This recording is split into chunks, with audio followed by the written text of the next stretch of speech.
Hi there, everyone. Today we're going to talk about adaptive utensils. And when I say adaptive, I just mean changing the utensil in a way that's going to make it easier for your child to hold.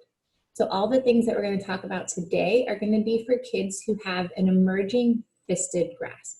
So if your child is not yet able to consistently hold something with a fisted grasp, then this is going to be a video for you. If your preschooler is a little bit more advanced and they're working on holding things with their fingertips, then this is not a video for you. This is just for those kids who are working on that emerging fisted grasp, maintaining a grasp on something when they move their hands. A lot of times that's what I see is a child might be able to grasp something lightly, but once they start to move their hand, then they lose that grasp on the object. So this video is going to be items around the house that you can use to adapt a utensil, whether it's a writing utensil, an eating utensil, or a musical toy such as a drumstick. So let's just dive right in here. Some of the things that are good to use are sponges. A lot of times they sell commercially built up handles with foam, but I found that a sponge from around the house works just as well. For this fork, I just wrapped the sponge around and then I covered it with tape, and then that will make it a little bit easier for your child to hold on to rather than having to hold on to this tiny thin little handle of the spoon, which they could lose their grasp a lot easier. I like to think about wrapping it just right so that there's some resistance, it's not going to fall out, but also whenever you need to wash the utensil, you want it to be loose enough that you can easily slide it in and out of there. When you're thinking about adapting utensils for your child, you want to think not necessarily with eating utensils because the motion for eating has to be pretty consistent. If you're scooping, you have to go side to side. But whenever you're thinking about adapting writing utensils for your child, you want to think about what do they typically do with their hand? How do they naturally position their hand? And then what movements do they naturally do that we could use for that writing movement, for that drawing or coloring art activity? So typically there's two things that we see. Either there's the palm down grasp or there's the thumbs up grasp.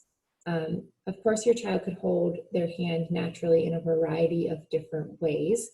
So anything, think of it as a clock. Any of these times you could position your hand in that way. So just first look and see which way does my child naturally hold their hand. If it is an up and down, then we want to work with that. We don't want to have them doing too much work to turn their hand and make the motion. We want to work with where they naturally are. So if it's an up and down, you can take something very similar to what we use to modify the fork with. So just anything that will make this writing utensil easier for them. So it could be a crayon, it could be a marker, but something to fatten it up a little bit so it's easier for them to hold on to. This sponge will not fit over this marker, I don't think, or else I would show you. No, it won't. But if your child tends to hold their hand with their palm down, then you want to think of a way, because if you have a marker like this and you're trying to write on your paper, you're not going to be able to make a mark. So we need to change the angle of the marker. So something that I did was I cut a kitchen sponge so that this part is able to hold onto the sponge, and then this part I put a little hole in there so that I can just poke the marker down through. And that way, if your child has their hand with their palms down, they can still make a mark with their marker or crayon or whatever it is you choose to put in there. So they can have their hand resting on the table, moving it around, and still make a mark on their paper. Another thing that you could use if you don't have an extra sponge handy is a paper towel or a toilet paper roll. This one I just stuck my pencil clean through, and then that's great because then your child can have their hand on top. I actually like if the end of the utensil is poking through their fingers, because then that's extra stabilization. If they go side to side, it doesn't really fall out of their hand. It's tucked in there nice and securely. The last way that I thought of that you could adapt a utensil with items you have at home is I took a piece of an old sock and then I cut 2 holes to stabilize what I'm going to use as my drumstick. And if you slide that over your child's hand, then they can move their hand freely and they don't have to worry about dropping their utensil. You could do this also. This is kind of what we call a universal cuff. It's a homemade universal cuff. So you could stick anything in there.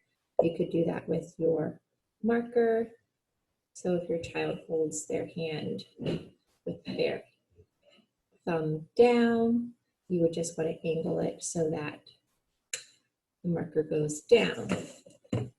Really, the big thing is think about what position your child naturally keeps their hand in, and then how can you work with that position so that they can hold on to an item more efficiently, effectively. So then that's the same thing, but I'm just angling the marker down now if your child tends to keep their hand with the thumbs up position. And the sock is just serving the purpose of keeping it in place. I'll show you real quickly how I made that universal cuff. Let's see. I just have an old sock and some scissors, and I cut off the middle portion of the sock.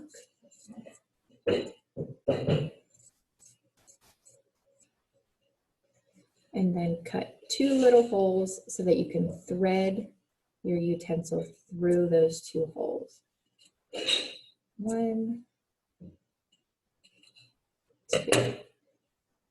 Of course, you'll want to use a child-sized sock for your child because their hands are much tinier and their own sock will fit on their hand better than an adult sock. We want to make sure that the item is nice and secure in their palm so that they're successful doing their task. The next thing that you want to think about is positioning of the equipment that you're using. And I say equipment, but really it's toys with kids. So if you've got your universal cuff and you've got your drumstick, we'll call it, you want to think about, does your child typically move their arm up and down, side to side, or forward and back? And you want to position, whether it's the paper that they're writing on or the drum that they're going to be playing, you want to position that item so it works with whatever movement they typically display. So if your child typically moves their arm up and down, you want to put the item right underneath where they can move up and down and successfully hit that item. Another thing that I like to remind parents is always support your child at the elbow. You can give them a couple of demonstrations hand over hand so they understand, oh, there's a drum in front of me, I can play it with the drumstick. But then once they understand the task, just go ahead and give them support underneath their elbow. So they're not having to move their whole arm all by themselves. They can really focus on making that motion to do the activity that you're asking them to do.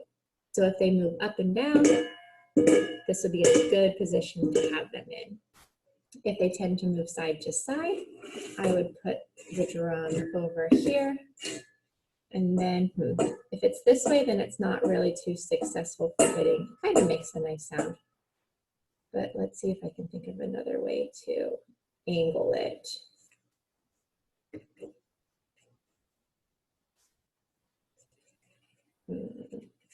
There we go. So I would have it like this, and they can move their hands side to side and hit the drum that way. It's really a little bit of a puzzle for you to figure out how to make the items interact in the way that you would like.